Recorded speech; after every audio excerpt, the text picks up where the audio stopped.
Hi everyone, this is going to be lesson number 3 on the topic of cells in GCSE biology. In this lesson we're going to be taking a look at microscopy. We're going to look at both optical microscopy using light and also electron microscopy and a couple of different variations of that. So before we go any further, let's take a look at some of the learning outcomes for this lesson here. So by the end of this lesson, and if you're enrolled on my course, by the time you've completed all of the various interactive activities, including this lesson video and the quiz and so on the website page for this lesson on my website, you should be able to do the following things. So firstly, we need to again revisit the idea of this kind of scale and size of typical cells and subcellular structures. Now we did look at that in the last couple of lessons, but we need to expand upon that somewhat here. And I mentioned in the previous lessons that it's very, very important, not just for your GCSE biology course, but also for physics and chemistry as well, that you're familiar with these prefixes that go in front of measurements, things like milli, micro, nano, pico. In this particular instance, we're looking at fractions.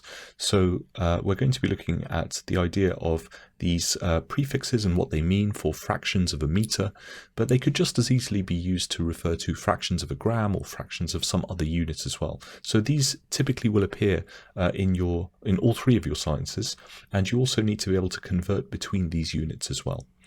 We're going to be looking at the ways in which various types of microscopes work, the various parts of those microscopes, and also looking at the ways in which microscopy has changed over the course of time. And finally, we're going to be looking at electron microscopy, namely the various parts of the two different kinds of electron microscopes and the way in which that they've allowed us to look at subcellular structures.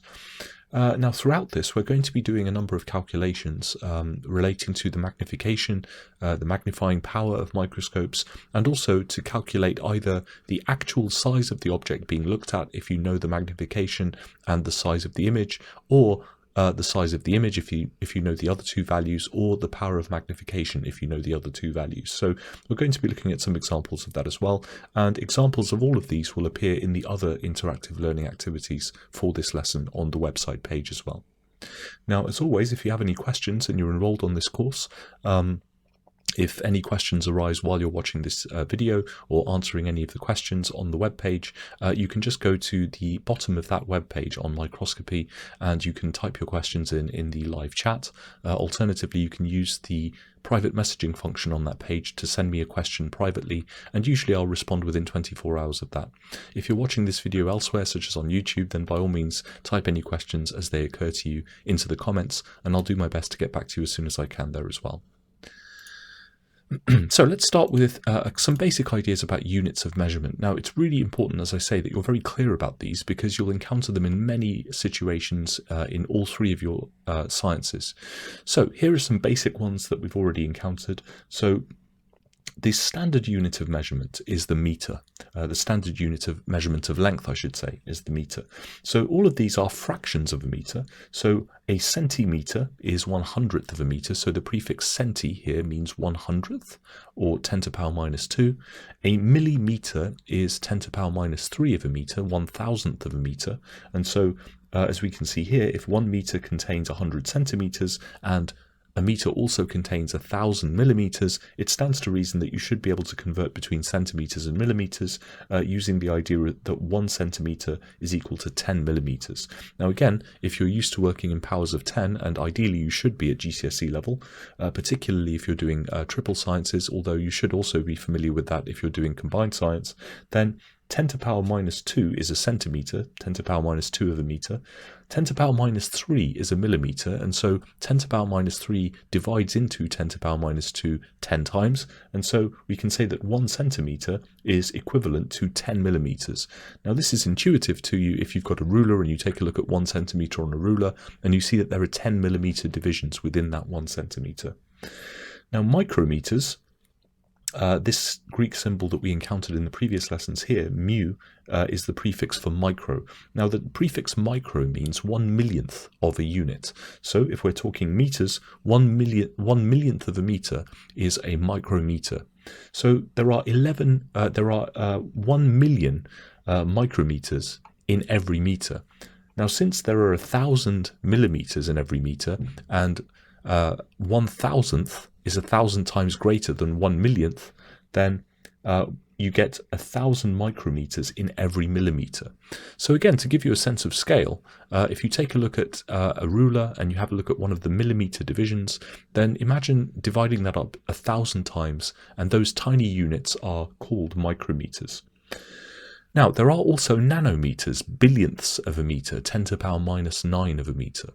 So if there are a billion nanometers in a meter, and there are 1,000,000 micrometers in a meter, well, a million is 1,000 times smaller than a billion. Another way of saying that is 1,000,000,000th as a fraction is 1,000 times smaller than 1,000,000th. So we can say that for every 1 micrometer, there are 1,000 nanometers. So 1,000 nanometers is a division that fits into 1 micrometer. So you should be able to convert between these, and again, if you're familiar with standard units and powers of 10, that should be no problem for you. Those of you who are enrolled on my course, the interactive quizzes that appear on this lesson's page will contain a number of calculation problems involving the conversions of units. And the explanations that accompany those quiz questions that you can view at the end of the quiz will give you a full explanation as to how to do that. As I say, if you have any questions, please do fire those questions to me in the private messaging or in the live chat on that lesson page. So you've probably already at some point used a optical or light microscope, and you'll have many opportunities to do that again throughout the course of your GCSE biology course, and also those of you who go on to study biology at a higher level will be using optical microscopes. So you need to be familiar with how to set up an optical microscope, which requires you to be familiar with the parts of the microscope and what they do. You also critically need to develop your skills of biological drawing. Now, biological drawing is not quite the same thing as drawing a picture in art, for example, in an art class.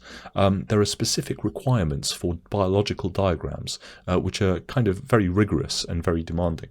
So you need to be able to make biological drawings of specimens that you're viewing under a microscope in such a way that they are as accurate a representation of the relative sizes of the portions of that specimen as possible. And you also need to be able to use an eyepiece graticule and a stage micrometer. Now, most likely at GCSE level, you're not going to be spending too much time on the graticule or on the stage micrometer, because these are typically more advanced techniques that you'll encounter at A level.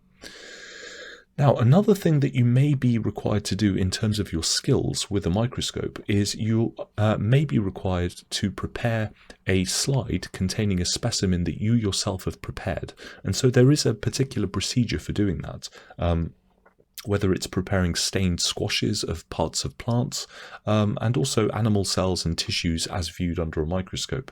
Now, this will also mean that at times you're going to need to use a stain of some sort, a contrast stain, or a material with a particular color to it, which is used to bring particular parts of cells or tissues into higher contrast so that they can be viewed more clearly under a microscope. Now, we're going to be looking at the use of stains towards the end of this lesson. Now, there are also several key scientific terms, some specific scientific language that you need to understand the definitions of and be comfortable with using appropriately.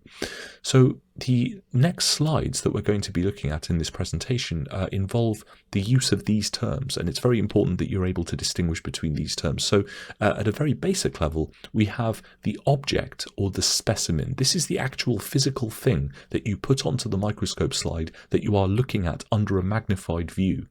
So this is called the object or the specimen, and the appearance of that under the microscope. Now, this can mean how it appears to your eye. It can also mean, for example, if you attach a camera or a video camera to the microscope, the image which is produced by that camera or the video camera, or if it's a printout on a computer from a computerized camera, the actual image as it appears on the sheet of paper. All of these things are referred to as the image. So we need to be able to distinguish between these terms. The term object and specimen both mean the same thing. You can use those interchangeably. The word image can mean either the appearance of of the object or specimen to your eye. It can mean an image on a screen which has been taken using a camera of some sort attached to the microscope. It can also mean a printed image on a piece of paper which has been taken using a microscope of the image of the object. So, for example, if you're looking at one of these tiny creatures called Daphnia, which is an aquatic organism, then the Daphnia, the organism itself, would be the object or the specimen. And this picture that was taken using a camera under a microscope, this would be the image. So you need to be familiar with the various parts of a microscope. Obviously, they are delicate instruments, so you need to handle them somewhat carefully. So the modern microscope, the optical microscope, makes use of a series of lenses in order to magnify the image, but not all of these lenses are used for magnification. So we need to be familiar with the basic parts of a microscope. Now, this diagram here illustrates kind of the most important parts of a microscope, if you like, in the sense that these are the parts of the microscope which are directly in the path of the light as it goes through the specimen and into your eye. Now, different microscopes will appear different. Some of them will have binocular attachments so that you can look through them with both eyes. Some of them will have more or fewer objective lenses. Some of them will be larger, some of them will be smaller. But what they all have in common is that they all have some source of light. This can be a bulb, it can even be a reflective mirror which is used to reflect ambient light from the room onto the specimen stage. There's also a condenser lens. Now, the condenser lens doesn't really magnify anything because the light hasn't yet hit the object yet. What it does is it focuses this incoming light from the light source onto the specimen. You then have the specimen itself, which is typically on a glass slide of some sort. Then you have an objective lens. Now, this is the first lens which actually does any magnification of the image. And then you have the eyepiece lens, which is the final lens which the light travels through before it reaches your eye. So we can see here that there are three main lenses, but only the objective lens and the eyepiece lens actually contribute to the magnification of the image. So here is a more typical diagram of a microscope here. And you can see a photograph of a binocular type of microscope, which essentially has the same components in it. It just has two eyepieces so that you can view things with both eyes. So we have the eyepiece lens, which is used to magnify the image formed after light has passed through the objective lens. Now, again, in this particular case, we have a mirror which is used to collect collect ambient light from the surroundings and pass that in to this unit here, the condenser, so that it can then be passed through the specimen. But it's only the objective lens and the eyepiece lens that do any magnification. Now, there are two focusing knobs here. One of them is called the coarse focus and the other is called the fine focus. So the coarse focus is used to initially start to focus the image. Once you've got it as focused and as clear as you can get it with the coarse focus, you then use the fine focusing knob for final adjustments. You typically will have more than one objective lens in this kind of rotational arrangement here that you can see here, and so you can select between different powers of objective lens. Now, usually you have three of these, and again, you can use these to alter the total magnification of the device. You have the stage, which is used for positioning the slide with the object or the specimen on it, and typically the stage will have these clips for holding the slide in place to prevent it from sliding around. Now, the condenser unit is used to control the amount of light entering the objective lens here. Now, this will contain the condenser lens, and it will also contain a diaphragm which closes and opens to allow either less or more light through the condenser lens into the specimen, through the specimen here. And the diaphragm can be closed or opened by means of a lever, which is usually found on the side of the condenser unit. So again, in this case, we have a concave mirror Now sometimes this is a bulb or a light source. Some microscopes require plugging in. You can see this one here has a switch. This is the type of microscope that requires an electrical power supply because it has a bulb which acts as the light source. But some of them simply use a mirror to collect light from the ambient surroundings. So perhaps the most important factor in obtaining a good image, a nice clear image at a high magnification with a microscope, is the ability of the objective lens to reproduce detail. Now, the ability of the objective lens to produce detail is the ability of the whole device to produce detail is called the resolving power or the resolution of the device. So when you hear the term resolving power or resolution, it's not quite the same thing. Well, it's not at all the same thing as magnification. Magnification is, as we'll see, simply a way of representing how much larger the image is than the original object or specimen. But the resolution is defined as the smallest distance between 2 points or 2 particles which allows them to be distinguishable from one another. So for example, the unaided human eye on average has a resolving power of about 0.1 millimeters, so it can just about distinguish 2 lines which are separated by 1/10 of a millimeter. Now, if we take those 2 lines closer to each other than 0.1 millimeter, the average unaided human eye can't distinguish them as 2 lines. Instead, we see 1 line. Now, to contrast that with the average human eye, the resolution or the resolving power of the average light microscope, optical microscope, is about 200 nanometers. And the resolution of an electron microscope is about 0.2 of a nanometer. So as we can see, as we go from the unaided human eye to the ordinary optical or light microscope, we've increased the resolving power because now we can resolve objects which are much closer to each other as separate objects than we could with the unaided human eye. If we then move to an electron microscope, the resolving power becomes much higher again. And so this is necessary because as you go to higher and higher magnifications, you need to be able to distinguish objects which are closer and closer together. Otherwise, everything will just appear fuzzy and blurred. So the resolution of a microscope, whether it's a light microscope or an electron microscope, is limited. Now, in the case of the optical microscope, the light microscope, it's limited by the wavelength of light which is being used to illuminate the specimen.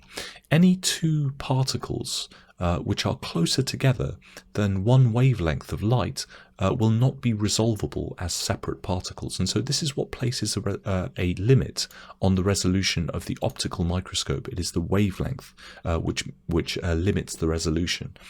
Now, again, magnification, even though magnification and resolution are both important, the magnification is not dependent upon the resolving power.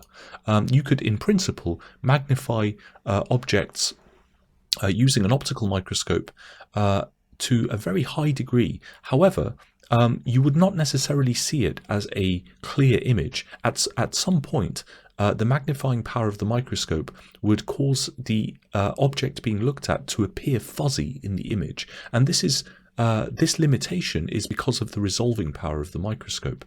So even though magnification is not dependent upon the resolving power, as you increase the magnification of an optical microscope, you need a higher resolving power in order to make out those objects that you're looking at as separate objects and produce a clear, non-fuzzy image. Now again, the very best optical microscopes, they operate at magnifications of up to 1500 times, but in order to still see things as clear images and still be able to distinguish between the various objects that you're looking at, you need a very high resolving power. And these very, very high magnifying powered optical microscopes typically will have a resolving power of 200 nanometers, which is the same as 0.2 micrometers. Again, excuse me, my voice is very, very bad today. I'm still recovering from a cold, so you'll have to excuse me.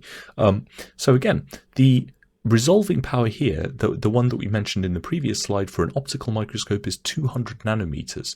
Now 200 nanometers is 200 billionths of a meter, 200 times 10 to the power minus 9, which is the same as 0.2 times 10 to the power minus 6 And again, 10 to the power minus 6 of a meter, a millionth of a meter, is a micrometer.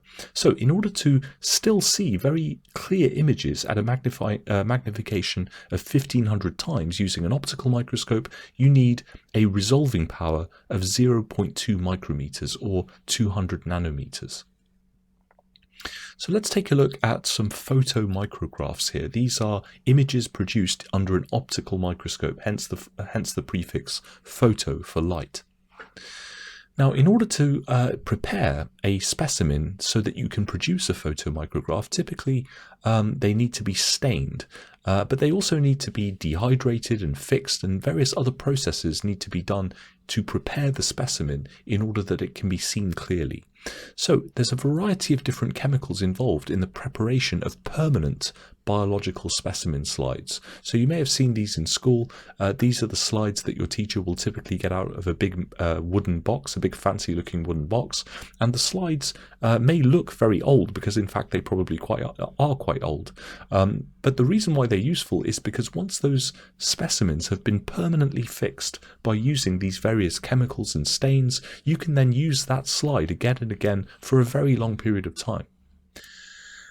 So normally, when you take a thin section through a biological specimen, such as an animal tissue or a plant tissue, typically they will be transparent, and under the naked eye at least, or even under a microscope, you may not be able to see significant variation between different structures to make them clearly visible from each other. And so we use different kinds of stains and also will illuminate those specimens with different wavelengths of light occasionally in order to make sure that we can see the particular biological structures that we need to see. So some of the more common stains that you may have come across will be eosin. Now eosin is used to stain the cytoplasm so that it can be more easily visible under the micrographs, and typically it will cause the cytoplasm to stain pink. Another commonly used stain is acidified phloroglucinol. Now this is used in looking at plant specimens because it stains a material called lignin red. Now lignin is the material which you find in the walls of the xylem vessels, and so if you want to look at the vascular bundles, if you're looking at a transverse section in the vein of a leaf from a plant, for example, you might use acidified phloroglucinol to stain the lignin in the xylem vessels red so that you can more easily distinguish them from those of the phloem. Another stain is Filgen's stain, and this is used to stain DNA so that the nucleus and its contents can become more visible. So let's say, for example, if you're trying to look at plant cells at a various stage of mitosis, for example, where the chromosomes become visible, you might use Filgen's stain because it will stain the DNA in the chromosomes this kind of reddish purple color to make it more visible. Iodine is another commonly used stain. This will stain starch granules blue-black color. And again, the starch granules, you'll typically find them in plant cells where they are used for storing large amounts of glucose. Methylene blue is another very common stain. This is used to make nuclei of cells more visible, and it does so by staining them this characteristic blue color. Another useful stain for making chromosomes and DNA more visible is acetic Orcein, and this makes them appear this red-purple color as well. And another stain that you can use for staining lignin in xylem vessels, for example, is aniline sulfate, and in this case it stains those vessels yellow. So here are some micrographs taken under an optical microscope. This is a micrograph of human cheek cells where we've used methylene blue to stain the cells. Now this is at a magnification of 400 times, and so we can see here quite clearly the nuclei are visible in this image. This is a photomicrograph at a magnification of 200 times, and this shows epidermal cells from a leaf which has been stained with iodine solution, potassium iodide. Now, these cells don't actually store very much starch, and so you don't really see very much of the blue-black complex formed by the starch and the iodine solution in this image. Here is an image of a transverse section of a vascular bundle from a plant, and here we can see that acidified phloroglucinol has been used to stain the tissues of this vascular bundle. So here we can see the lignin of the xylem vessels has been stained by this acidified phloroglucinol and appears this reddish color. So here is another photomicrograph, this time at a magnification of 1,000 times, and this shows some plant cells from an onion root tip. Now the root tips are typically where you find the most rapid growth and cell division, and so typically you can see cells at various stages of mitosis here. So we use acetic Orcein because it makes the chromosomes very visible. Here we can see some of the chromosomes in anaphase, one of the phases of mitosis. Here we can see some other cells in an earlier stage of mitosis called prophase. Now we're going to be going into mitosis in a lot more detail in a later lesson, but I thought I'd include these images here. We will be seeing images like this once again, and most likely during your GCSE biology course, if you haven't already done so, you will be preparing onion root tip squashes to view under the microscope and see images like this where you'll be able to identify the cells of the root tip in various stages of mitosis as well. So let's talk a little bit about the idea of magnification and calculating magnification, and also the actual sizes of biological specimens here. So different magnifications can be achieved by using usually different objective lenses, and this is why typically optical microscopes will come with a little rotating platform with at least 3 optical objective lenses. So focusing can be then achieved once you've chosen your magnification. You can then focus the image to produce a clearer image by means of the coarse and fine focusing knobs. Now the way that they do this is that by moving the focusing knobs, now only the coarse one is shown here, this causes the objective lenses to be moved either closer to or away from the stage on which the specimen is set. So there are 2 lenses in the optical microscope which are responsible for magnification. There is the eyepiece lens and the objective lens. Again, the condenser lens is not used to magnify the image, it's simply used to focus the light from whatever light source is being used onto the specimen. So eyepiece lenses typically will range in magnifying power from 5 to 15 times magnification, but there are a wide range of different objective lenses available. So the optical microscope that you happen to be using in, let's say, a school science laboratory usually will come with 3 objective lenses on this rotating platform, but they are replaceable. You can then swap them out for either higher or lower powered magnifying lenses. The usual choices most commonly are somewhere in these regions here, times 5, times 10, times 20, times 40, and times 100. Now the higher magnification objective lenses, such as the times 100, will use what's called oil immersion, and basically this means that once the cover slip has gone onto the slide, you place a small drop of a clear oil onto the surface of the cover slip and then lower the objective lens so that the objective lens surface touches the oil, and the oil produces a clearer image by excluding the air between the surface of the slide and the objective lens, and this prevents air molecules and airborne particles from making the image appear more fuzzy. Now the way that you work out what the total magnification power of an optical microscope is by taking the magnifying power of the objective lens that you're using, and then also taking the magnifying power of the eyepiece lens and multiplying them together. So the total magnifying power of an optical microscope is the magnifying power of the eyepiece lens multiplied by the magnifying power of the objective lens. So the modern optical compound microscope is basically an instrument that uses a series of convex lenses through which, first of all, the light is focused onto the specimen by means of the condenser lens, and then magnified by means of the objective lens and the eyepiece lens.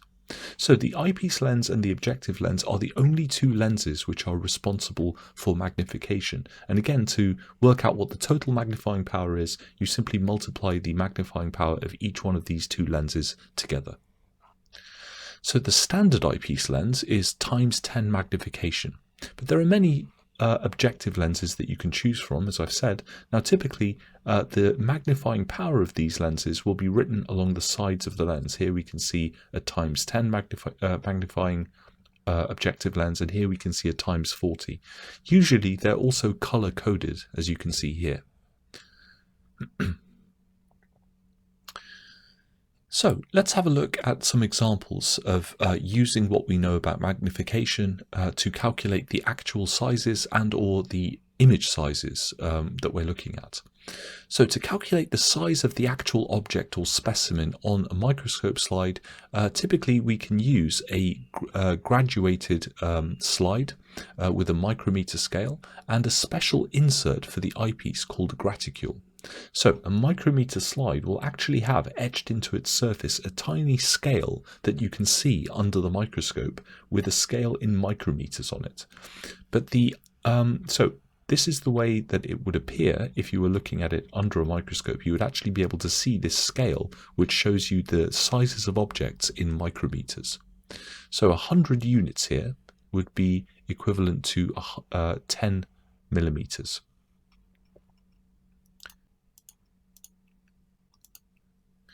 So we place the micrometer slide onto the stage, and then we insert the graticule into the eyepiece of the microscope here. So the eyepiece also will have this piece that you can insert called the eyepiece graticule. So how do we use the eyepiece graticule and the micrometer on the stage to calculate the actual sizes of what we're looking at? So if you were viewing down that microscope, you would see both the stage micrometer here and also the eyepiece graticule scale here. Now in this case, 100 units is 10 millimeters. So the scale on the stage micrometer is firstly brought into focus by using the focusing knobs, and then we use that and position it so that the eyepiece scale, the graticule scale, and the stage micrometer scale here are parallel to each other and both visible under the microscope. So let's take a look at an example here. So 100 of the smallest measurements on the graticule here, which would be equivalent to 0.1 millimeters, are equal to 3 millimeters on the micrometer scale here. So each division here on the micrometer scale is 1 millimeter, and we can see here that we have 3 of those large divisions here corresponding to a real size of 3 millimeters. Now on the eyepiece graticule scale here, we can see that we have 100 units between these 2 points. So in this case, we know that this 100 units on this scale, the eyepiece graticule, corresponds to 3 millimeters on the stage micrometer scale at this particular magnification that we're using with the objective lens and the eyepiece lens. So in this case, 100 graticule units, 100 of these tiny graticule units that we're seeing here, corresponds to an actual length of 3 millimeters. So therefore, one of these graticule units is going to be equal to 0.03 of a millimeter, 1/100th of a millimeter. So to work out the size of the actual specimen that we're looking at, we take those units, the number of units that we can measure the specimen as being along this scale, and we multiply it by 0.03 millimeters to work out what the actual size of the specimen is. So using a micrometer scale and a eyepiece graticule means that with very little calculation, we can look at an object under a microscope and immediately work out what its actual length is in millimeters. So again, the first stage is to place the micrometer scale on the stage with your specimen. The second step is to take the eyepiece graticule and insert it into the eyepiece, and then whatever magnification that you're using, you then bring those into focus with each other and parallel to each other, and then you have a look along the stage micrometer scale and you work out how many millimeters 100 units on the graticule corresponds to, you divide one by the other to get 1 unit on this scale is 0.03 millimeters in this particular case. And then you simply measure your specimen using the eyepiece graticule scale, and then you multiply that the units that the specimen, the length of the unit the length of the specimen in eyepiece graticule units times 0.03 in this case to get the length of this actual object.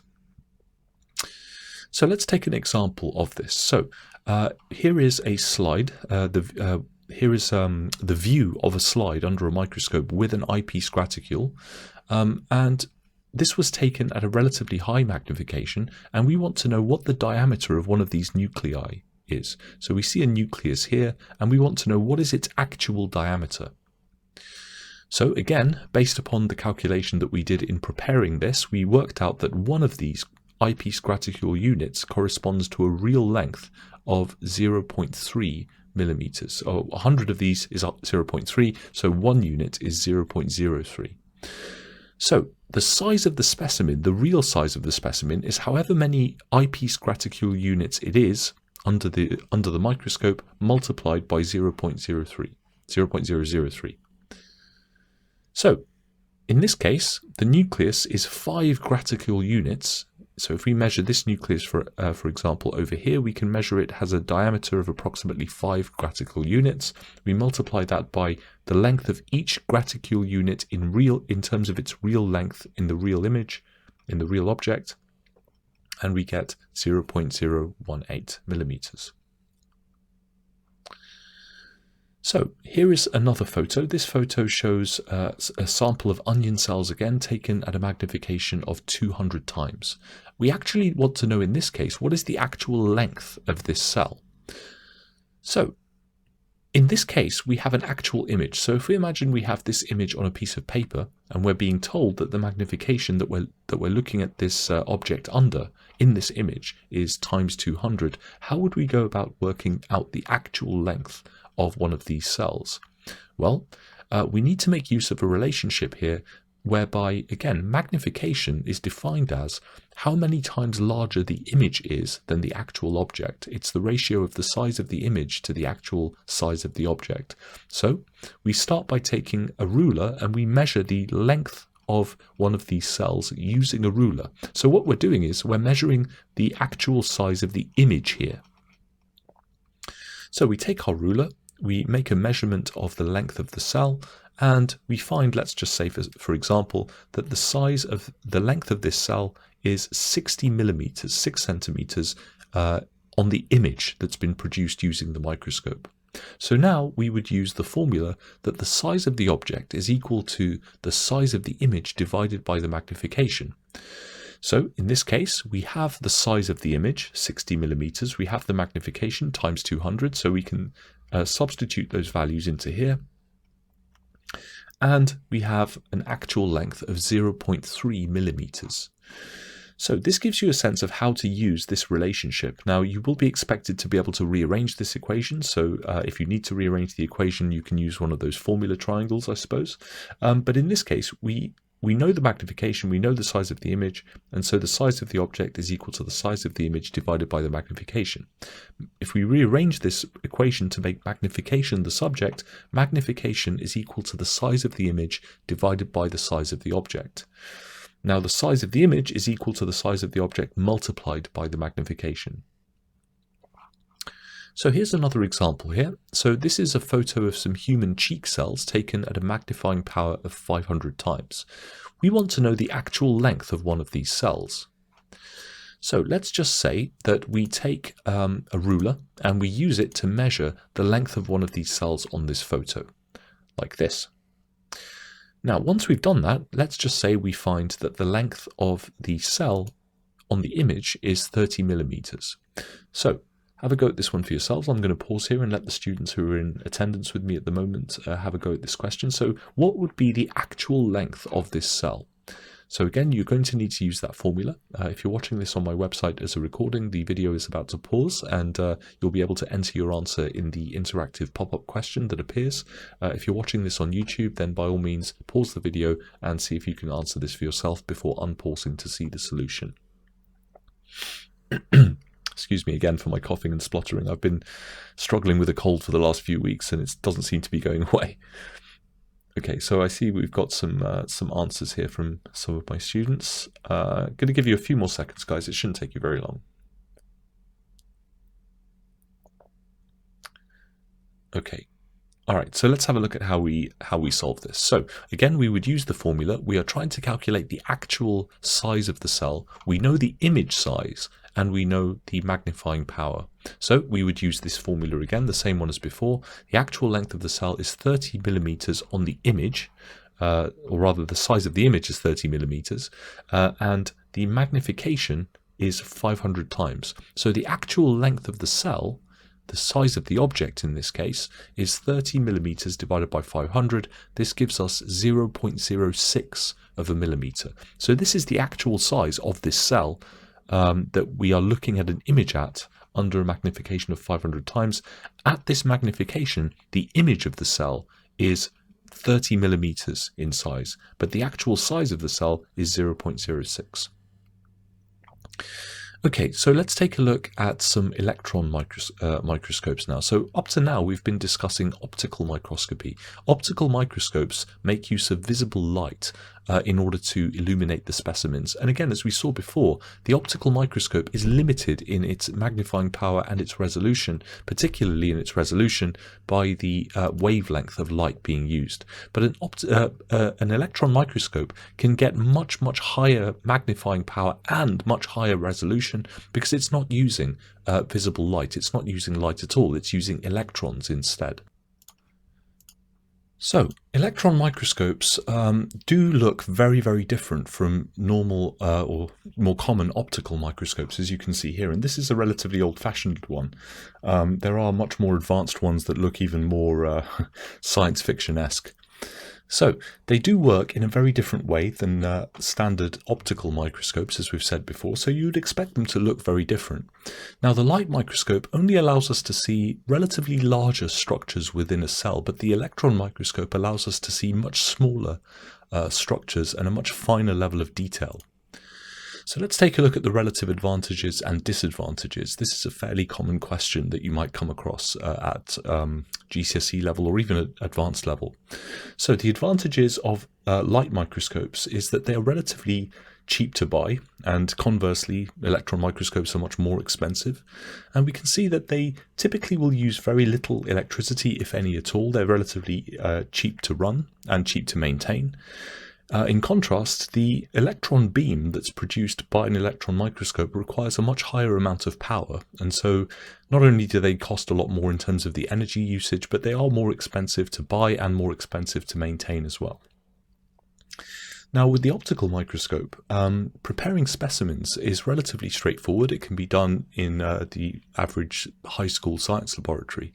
But in terms of optical microscopy, preparing specimens is much more complex and much more demanding. Now, under a light microscope, you can look at living microorganisms as well as dead tissue specimens, but the process by which specimens are prepared for view under an electron microscope unfortunately means that we can only look at dead specimens under an electron microscope. You can't look at living things under an electron microscope. The process by which you prepare them unfortunately kills off the cells. Now, another advantage of light microscopes is that you can produce color images, which are their actual true color as they actually appear, because you are actually looking at them using light. In contrast, the electron microscope cannot produce the real color images. All of the images that are produced are black and white because you're not using light to look at the object. You're looking at it using a beam of electrons. Now, electron microscopes are usually connected to computers that allow us to generate false color images. So they'll take the black and white image being produced and you'll be able to add color to highlight particular structures that you're looking at. But the actual images as they appear natively, if you like, under an electron microscope, they are all monochrome, they're black and white. So in terms of disadvantages, the disadvantages of light microscopes, one of them is that the resolution is limited by the wavelength of light. Any two particles or objects that you're looking at under a light microscope, if they happen to be closer together than one wavelength of the light that you're using to illuminate them, then they won't appear as separate objects. They will not be resolvable. But in the case of the electron microscope, you're using electrons which have a much shorter wavelength, and so you're not limited you're not limited in terms of your resolution to quite the same degree, so you can produce much higher resolution images. In terms of a light microscope, the depth of field is restricted, whereas in an electron microscope you can view things under a greater depth of field. And finally, the most obvious advantage or disadvantage is that in terms of light microscopy, you're looking at things at a limited magnification of up to 1500 times, whereas with an electron microscope, you can look at images magnified up to 250,000 times. So how does an electron microscope actually work then? Well, obviously they're producing a much higher magnification than optical microscopes, and also in order to get a sense of the proportion and size from these images, it's usually important for us to interpret magnification data and also scale lines which the computer attached to the electron microscope will actually draw onto the image. So we're going to be looking at some examples of this in a little bit later on. Now again, to remind you, magnification is defined as a value which tells us how much larger an image is when compared to the original object. So again, here is the equation. Magnifying power or magnification is equal to, there should be an equal sign there, my apologies for that, the size of the image divided by the size of the object. So both of these values, the size of the image and the size of the object, need to be converted into the same units in order for this equation to give you a valid magnifying power. So for example, if you have a size of image in millimeters and you have a size of object in micrometers and you're putting those into the equation, you're not going to get the correct value for magnification. You must convert them both into the same units. Convert them both into millimeters or both into micrometers or both into meters. Whatever it is, the size of the image and the size of the object must be in the same units.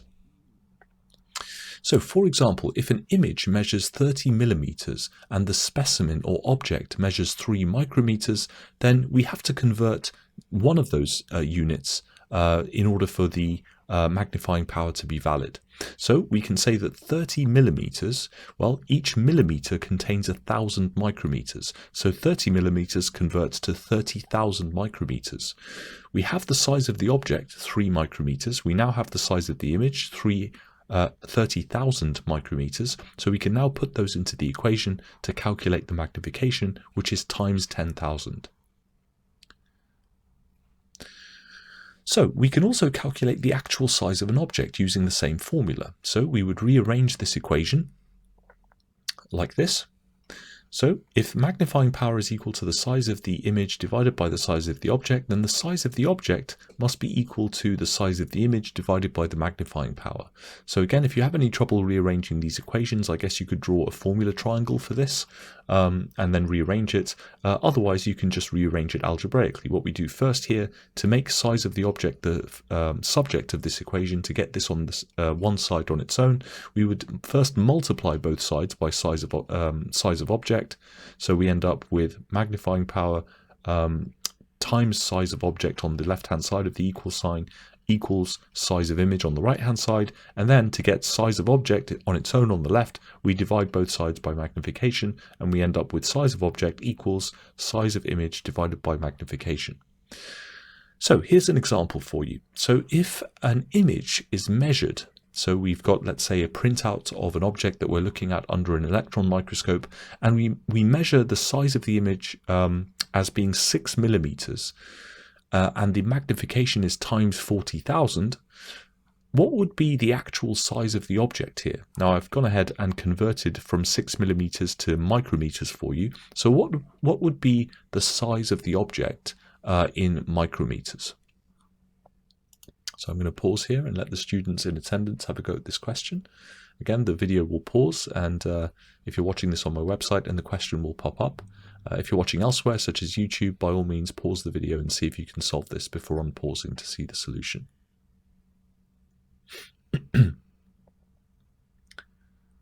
Okay, so I'm getting a lot of correct answers here from the students, so I'm going to go ahead and go into the solution now.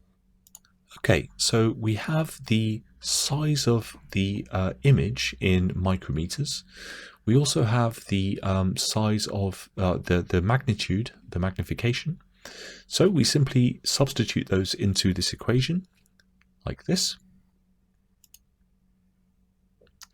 And we have the actual size of the object is 6,000 micrometers divided by 40,000, the power of the magnification. This gives us an actual size of 0.15 micrometers. So we've looked at electron microscopes in general. Now there are two main forms of electron microscope. Now we looked at in the previous lessons the development of the optical microscope over time. Now it all started with lenses, of course, and excuse me, and eventually went on to the development of the first microscopes in the 16th and 17th century, Robert Hooke being the main contributor overall to the modern microscope, but there were earlier scientists as well. Now, the electron microscope itself also showed significant development over time. The first types of electron microscopes being produced were the transmission electron microscopes. These are still used today, and they have specific use cases where they become useful. Now, the other type of electron microscope that we'll look at shortly is the scanning electron microscope, and there are others as well, such as the scanning tunneling electron microscope. So the TEM, the transmission electron microscope, uses a beam of electrons, and it was developed in the 1930s. Obviously we have a much improved resolution here because the wavelength of the electron beam is much shorter than a wavelength of visible light. And so this allows us for a very, very high resolution and also higher magnifications, because if your resolving power is higher, then you can achieve higher magnifications while still keeping that image as clear as you can. So the image in a transmission electron microscope can be magnified to about 500,000 times, and this allows an incredibly fine level of detail and also a greater depth of field to be observed in the image. Now again, there's actually a quite complex procedure required to prepare the specimen before it can be observed with an electron microscope. Typically the process involves very thin sections of material taken, which are then stained using solutions of heavy metals. Now, the reason why they use solutions of heavy metals for staining is that when those heavy metal particles attach themselves to various parts of the specimen, they become less the ability of the electron beam to pass through them reduces, and this is what produces the contrast in the observed images. So here is a diagram of how a transmission electron microscope works. So we first have a source of electrons, a stream of high energy, high speed electrons, which are accelerated from this cathode gun, which is basically just a thin strip of wire through which we have a high current flowing. This causes electrons to be emitted from the surface of the wire. Those electrons are then accelerated using a high voltage plate. So this positively charged anode here, positioned below the electron gun, attracts the electrons in a stream which then pass through this gap. So the electron beam then passes down through a series of lenses. Now these are not optical lenses. These are not the same kinds of lenses which will refract optical visible light.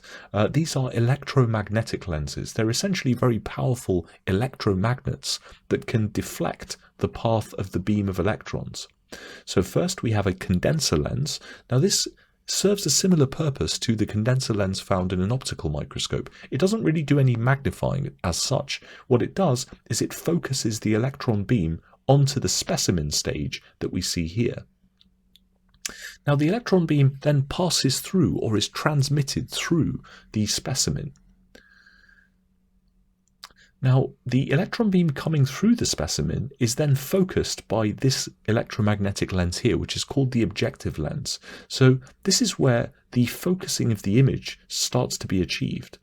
And then we have another electromagnetic lens called a projector lens, and this then projects the focused image onto a screen which contains a material which fluoresces in response to absorbing electrons. And so when the operator looks through the viewing port here, they will see an image on the fluorescent screen of the specimen, which has been magnified many, many times here. So the whole transmission electron microscope column has to be evacuated. You have to pump all air out of this and have a hard vacuum in here. Now the reason for that is that the electrons, if there was any gas in this column at all, air or any other gas, the electron beam would be absorbed and scattered by the air molecules, and this would prevent you forming a clear image here. And so the whole TEM column is maintained under vacuum to allow the electrons to pass through without any attenuation or absorption. So we're going to take a look at some micrographs which have been produced by a transmission electron microscope. Now, a couple of these we saw before in the previous lesson. This is an animal cell, and here we can see on this transmission electron micrograph that we have a scale bar here. Now, many exam questions will require you to use the scale bar to measure and then calculate the sizes of cell structures such as the nucleus. And it's actually very straightforward. If this scale bar, if you were viewing this on a printed sheet, for example, and you saw this scale bar, you could simply measure this scale bar with your ruler. And let's just say, for the sake of argument, you measured this scale bar on the image, and on your ruler it was 1 centimeter. Well, if this nucleus is 1.5 centimeters in length, you know that it's 1.5 micrometers in actual length in the actual cell. So the scale bar gives you a correspondence of the lengths of various objects in the image, which you can then measure on an image using a ruler, and then measure the lengths or sizes of the objects using a ruler, and then use the scale to calculate their actual sizes. So we can see just the level of detail that you can see under these transmission electron micrographs of these animal and plant cells here. We can see not just the nucleus, but we can see the nucleolus. We can see the some of the chromatin in the nucleus over here. We can also see here the chloroplasts in the plant cell and the central vacuole. We can see the nucleus here with the dark staining chromatin in the center as well. So this electron micrograph was produced from part of a fibroblast cell, and we can see here the rough endoplasmic reticulum in a relatively high level of detail, together with the individual ribosomes that are embedded within the membrane of the rough endoplasmic reticulum. We can also see the cavities of the rough endoplasmic reticulum and the proteins and other substances in those cavities here. This next image here is an electron micrograph again that we've seen before. This is of a single chloroplast, and we can clearly see here the grana of stacked thylakoid membranes and the lamellae which connect them. We can see the starch grains, we can see the lipid droplets, and various other elements of the structure of a single chloroplast, which we wouldn't be able to see under an optical microscope. This electron micrograph here is of muscle cells, and we can see here the individual fibrils inside the muscle cells and the so-called Z-lines, which would be very difficult, if not impossible, to see under an optical microscope. So we can calculate the various lengths from these, including the sarcomeric distance here. So this is one contractile unit of a muscle called a sarcomere. So muscle cells are long, elongated, thin cells which contract. They change their length to shorten and generate forces which can then be used to move limbs around. Now these are the individual units which are responsible for that contraction, and they're called sarcomeres. Now the distance between one of these Z lines to the adjacent Z line is the length of one sarcomere here. So we're looking at this under a magnifying power of 75,000 times, and if we were to see this as an image on a piece of paper and then measure the length between one sarcomere and the next using a ruler, let's say we found that on the image to be 130 millimeters. Well, there are 1,000 micrometers in every millimeter, and so this translates into an image length of 130,000 micrometers. So what would be the actual length of this sarcomere here? So again, I'm going to pause and let the students in attendance have a go at this. Again, if you're watching on the website, the video is about to pause and the question will pop up for you. Okay, so let's see how this one is done here. So we have the size of the image, 130,000 micrometers. We have the magnifying power, and so we simply use the formula. Size of object is equal to the size of the image divided by the magnification. We substitute our values, and we have a real size of this sarcomere of 1.73 micrometers.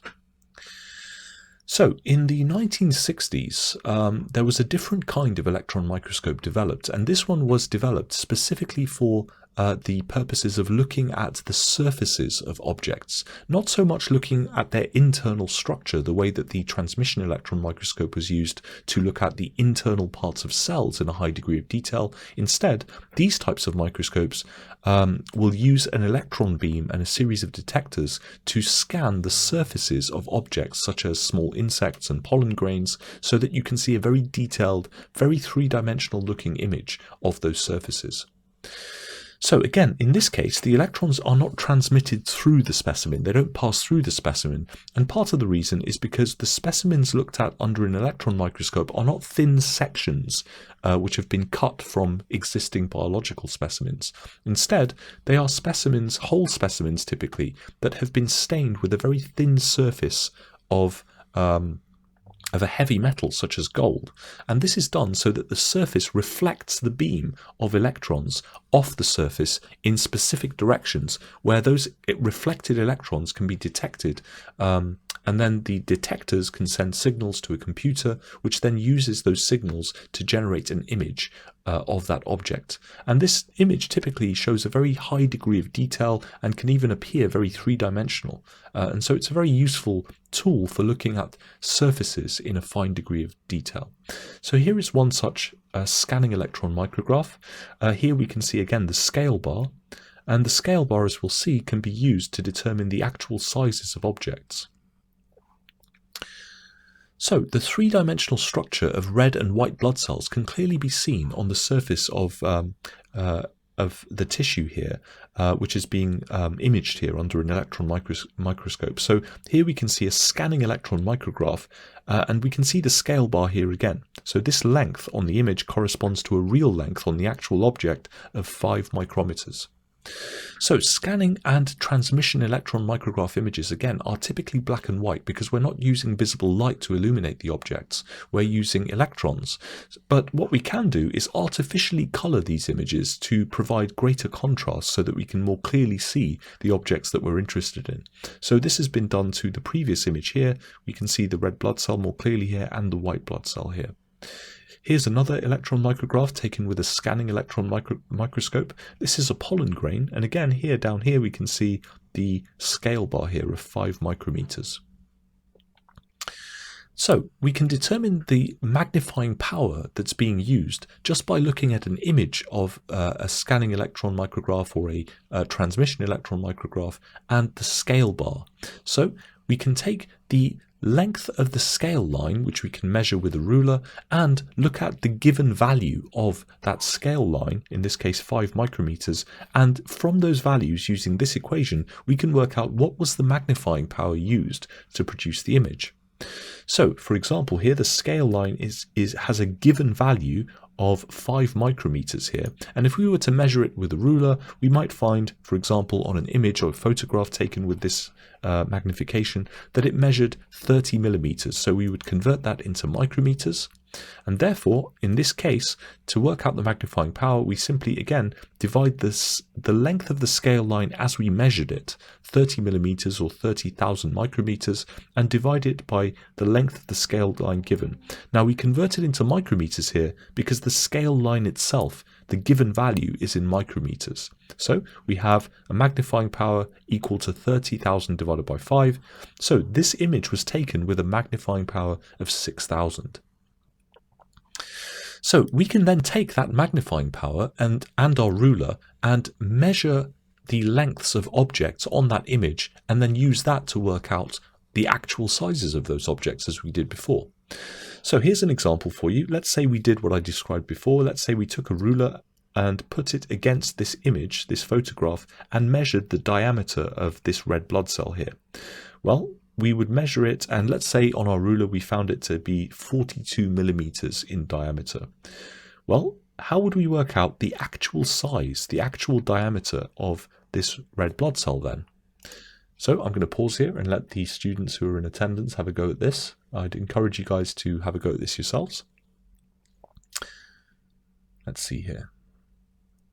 Oh, I'm getting some very quick responses here from the students here, and most of them appear to be correct, so well done. Let me go through this with you. So the actual diameter of the red blood cell, we use that equation that we saw before, but this time we need to rearrange the equation to make the size of the object the subject. So size of object is equal to the size of the image divided by the magnification.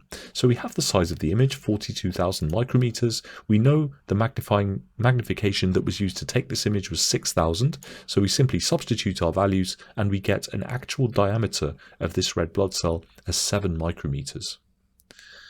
So let's finish off now by comparing the 3 different kinds of microscopes that we've reviewed in this lesson. So we've got the light microscope, the transmission electron microscope, and the scanning electron microscope.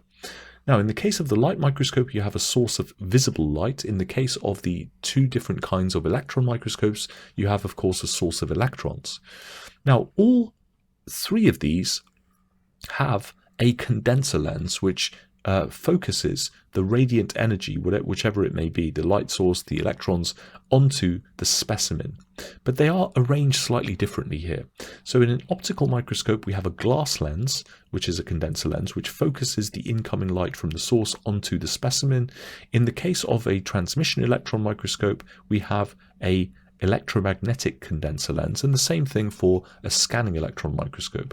This basically causes the beam of electrons to be directed correctly onto the sample in both cases. Now, in the case of all 3 of these, you have a specimen, something that you are looking at, but the arrangement here is slightly different. So in the case of the light microscope and also the transmission electron microscope, the incoming beam of the visible light and the electrons respectively are transmitted. They pass through the specimen itself. But in the case of the scanning electron microscope, it's a slightly different arrangement. What you have here is a deflector, a beam deflector. And the beam deflector, the job of this is to cause the beam to deflect its path so that it scans across the surface of the specimen.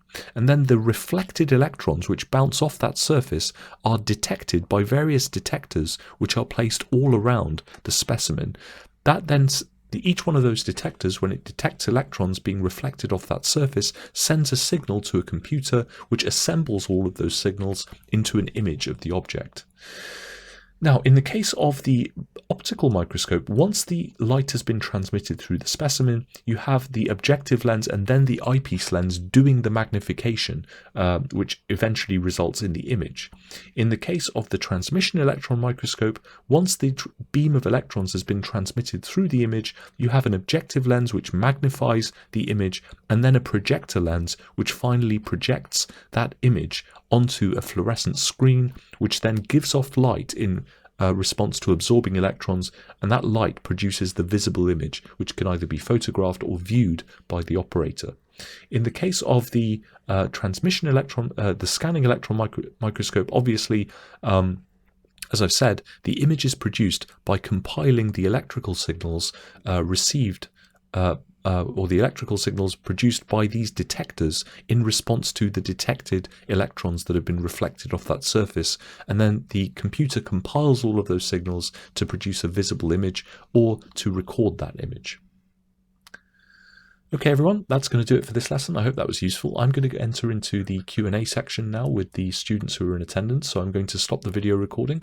Again, if you do have any questions and you are watching this as a recording either on my website, if you're enrolled on the GCSE biology course, or elsewhere, such as on YouTube, then you can send me your messages and I'll be happy to answer your questions. Okay, everyone, I'll see you in the next one. Take care.